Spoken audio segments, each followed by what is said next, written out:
Gretchen here, Pawsom Fun and Frugal. I hope the lighting's okay. Frugal, trying not to use my lights, and I'm hoping the sun will stay out enough to give me the light that I need. I wanted to come on here and thank most of you. I've gotten a lot of comments and suggestions, and people are sharing their ideas on my channel on both of my videos about this mobile home issue that I'm having. I don't know if any of you have watched the whole video or any of the videos all the way through, but I'm feeling like people are coming on here and watching bits and pieces and taking the little bits and pieces and commenting on only the parts that they watched and I guess understood. And I'd like to invite you, if you're going to watch my videos, especially these ones that are about specific issues, that you consider whether your comment is one. I'm sure you see your time as valuable. So I would invite you to use your time to make very helpful comments or just supportive, kind comments. Those of you who are praying for me, thank you, who are offering me just the support of understanding what I'm going through and relating and similar stories so I don't feel like I'm alone, which I know that I'm not.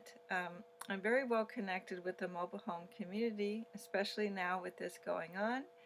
I'm very well connected with the Mobile Home Commission in our county, and so I am coming from a place of being aware of what I'm aware of.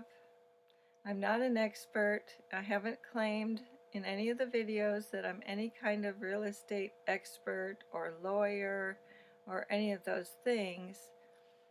But to those of you who've decided to come on here and criticize me and blame me for the problems that I'm having, I'd like to invite you to think a little more before you comment. Your comments are coming off, and I know you know who I'm talking to. You know who you are, who are coming on here and making some very harsh comments. Some are bordering on harassment because every time I respond or reply to the comment, I get a more snarky and more snarky response. You know who you are if you're still on my channel and you decide to come back and leave another comment. I think you're up to like over half a dozen, close to a dozen comments on my channel. If you want to spend all that time on my channel, that's your choice.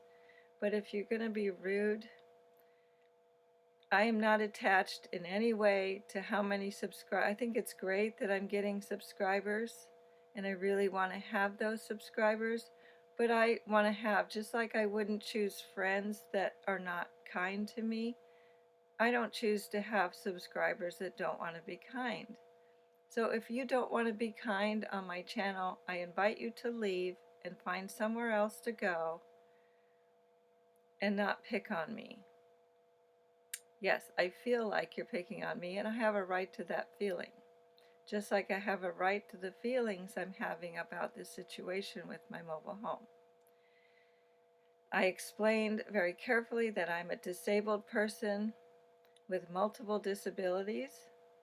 One combination is anxiety and depression, if you must know that much of my business. And you can trigger somebody by the way that you comment on their videos.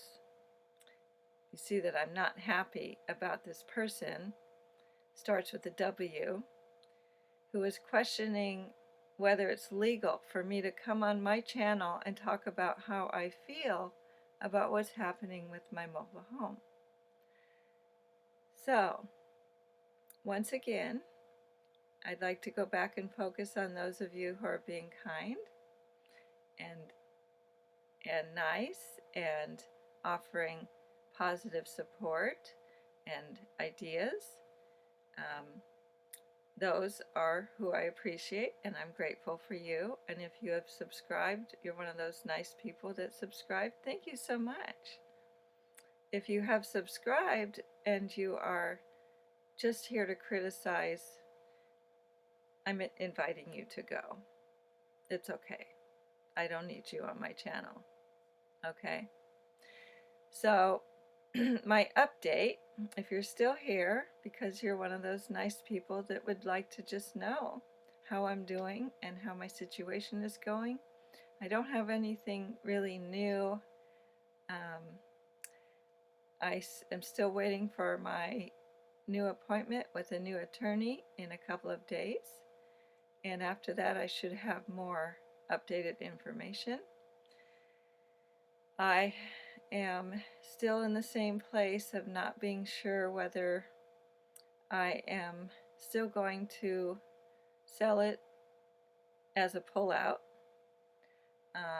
I've been considering the option of selling it in place. If the battle in court is going to be long, no matter which way I go, then I'm going to go the way that would create the most benefit for me. I've actually had lawyers question whether the pullout claim is legal, and that they would be willing to help with that.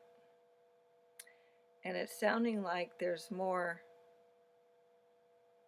validity on that side than there is on the pullout side. If you watch both my videos, I'll just summarize here that the first problem I had was the park owner tried, according to a dealer that I had lined up a couple of months ago, this dealer informed me that they were told that my park owner has first rights to all the units in the park. Now, it could be that the dealers were misinforming me of what the park owner had said, or that the park owner had said something and is not willing to be honest about making that comment. These conversations were over the phone. They were verbal. There's no documentation from either party that they did or did not happen. So I am going on what I was told by an agent that is connected to the first dealer that backed out of my situation. And so in any event, the park owner's attorney dispelled that claim in writing, claiming that the park owner never said that. Okay, so the attorney that I had helping me at the time decided, okay, we'll let it go. And I went on to continue trying to sell it as a pullout to another dealer. I found another dealer who seemed to think that they could handle putting a place in here.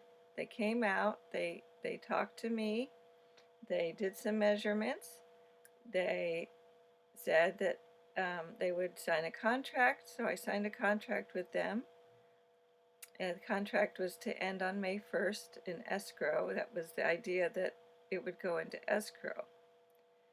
Well, now I'm confused about that, because then what happened is the park owner so this dealer, the second dealer, contacted the park owner to try to talk about negotiating the pullout.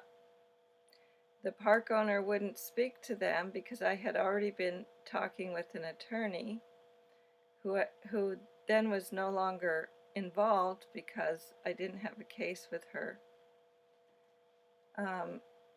So the attorney did me a favor and let them know that she was no longer involved and they could actually speak to me and any new potential buyers. So apparently, so the attorney wrote a letter to the new dealer at the time, second dealer, telling them that they didn't have a right to the space because they were putting in a spec home. Now, I wasn't aware.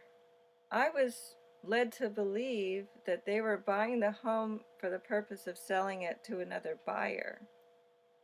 And apparently the rules say you can't sell to an outside party a unit, pull it out, sell it, take it away, and then put a home in here that does not have a potential buyer attached to it. So that's the understanding I'm having about this. So, and this second dealer could not figure out how to put a unit in my space that would only accommodate two vehicles. The park owner has changed their rules, stating that all the units must have a minimum of 2-car parking. I have only ever had 1-car parking. So they couldn't figure out how to restructure the lot in a way that was cost effective for them, probably. It probably was going to be too expensive. I'm just assuming that's probably what it really was. But so what they said is they were stuck on the parking issue. I tried to go back with the attorney and see if she could help with that issue. Turns out she couldn't because there's no language in the mobile home residency laws about the parking, which leaves it up to the park owner to be able to make this rule, I suppose. Several people who are also realtors and dealers that I've spoken to, they're not involved in this situation, but they had some tips and ideas and theories on what's happening. Is that each dealer works for different products, homes that can come into a park, and it's just possible that the second dealer didn't have a unit that they could see fitting into the space. My space is small. My unit is only 400 square feet, and there's another half of the lot that's all patio. They could put a bigger unit that could take up the whole patio area. There wouldn't be any patio, but they still have to figure out how to fit 2 cars in the parking space. So I'm sitting here for an example, I'm sitting in my living room. That's my kitchen.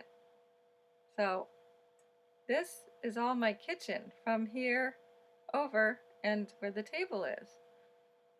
I don't know, maybe I can show you. There's my front door with a homemade screen because I couldn't find a replacement for this mobile home. So my mom and I made the screen. There's a video about that. That's my living room.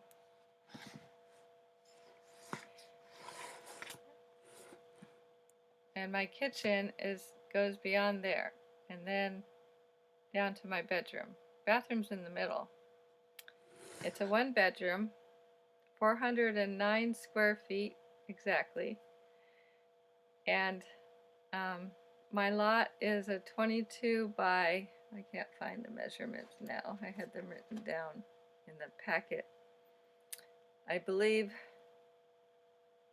I'm 22 inches wide by 50, 20 by 50, something like that, the lot. 24 by 50, I don't know. But not much is going to fit in here, and I get that. But Anyway, so that's what I'm dealing with. So the second dealer backed out because they couldn't figure out how to work with the parking thing, and they got threatened by the park owner because apparently, and unbeknownst to me, they were trying to put a model in here with no homeowner. And I don't know this stuff, so apparently it looks like my park owner caught the dealer trying to do something they're not supposed to do. I don't know. So that's fine. I wouldn't have wanted to be involved in that kind of situation either. My understanding was that they were going to have a buyer by May 1st to take over with the new unit being installed by the new buyer. I was only selling it to the dealer in order for them to sell the new unit to a buyer. Without a buyer, who's paying the space rent?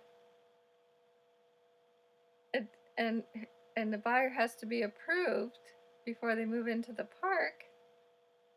So I don't know how long the unit would sit without a buyer, and I can see that the park owner would be concerned about the space rent getting paid. Although, and I guess that would have also fallen on me to continue paying it until a new buyer came in, and I wasn't going to do that. So this is quite this little, like, complicated game that these folks are playing, the dealers and the park owners and whatever. But I'm just trying to sell my home so that I can move closer to my daughter. And those of you who are on here trying to tell me, you know who you are, one of the same people, telling me their whole story about how they were able to buy a home on their SSDI, we, a wife and husband with much higher SSDI payments probably can do that, and that's great. And they talked about areas where there's dirt cheap homes. I'm not looking to move to any random area. I'm specifically trying to move to Oregon, to a certain area of Oregon, and that's it. Or I end up staying here and figuring out how to get this place repaired, because one of the other problems I have with my park owner is they don't respond to requests for repairs. And if I have to have a contractor come, I can't even set up an appointment to have the work done until I get approval by the park owner. And they are known, and it's not just me, it's other residents that know about him and people who have lived in the park before, or his properties before. They know he's one of those landlords that they don't get to things. They put it off and delay it and whatever. I get that they're busy, but residents' repairs are not a priority, and they want to come and approve it and approve the licensed professional and all that before you can get any work done. So it's really complicated to live in a mobile home park. And for those of you that think it's the same as a house, it's not. It's a whole different ballgame. Please, please look up the laws before you give me advice on how to sell a home or what kind of realtor I need or any of that. And to this person, same person, and one other person that chimed in about this, I think that it's quite legal for me to come on my channel and express how I feel about my situation.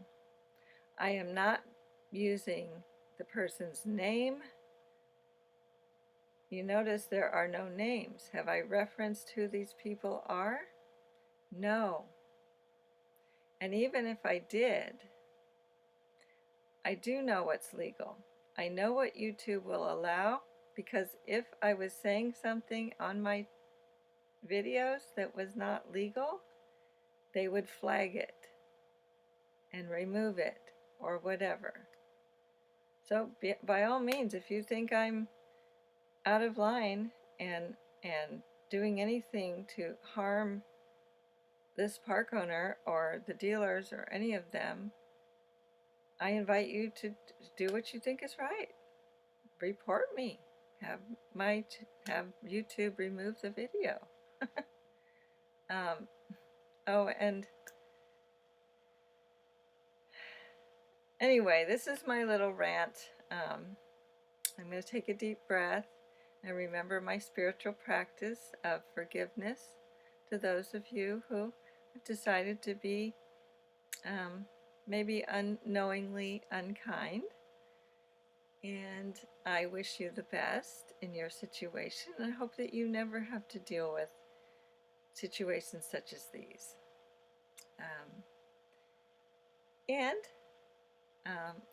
Then I'd like to start closing this out by again appreciating my loyal subscribers who have been sticking with me, and the new subscribers that have come on and shown positive and supportive interest in my situation.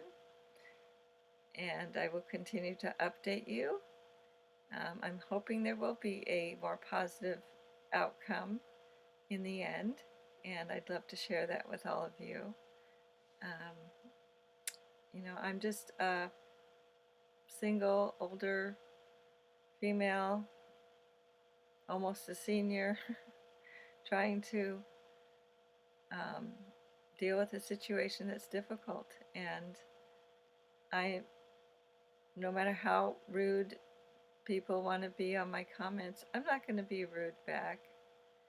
Yes, I'm going to challenge you to provide credentials if you make blanket statements about laws and rules and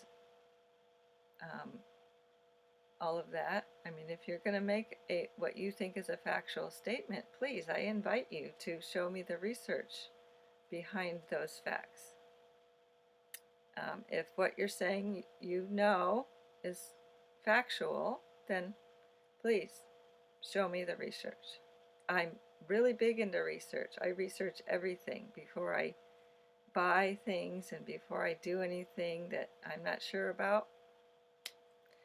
And I don't just Google. There's actually better ways to research stuff than just the internet. There's a site called Google Scholar where you can actually look up peer reviews and factual papers written by people with degrees and credentials, and I tend to go that way and get some actual research that's been proven, rather than just trusting Google. Anybody can put anything up on Google. You have to be careful what your source is for the research. So anyway, again, thank you so much. If you stuck through this little rant of mine,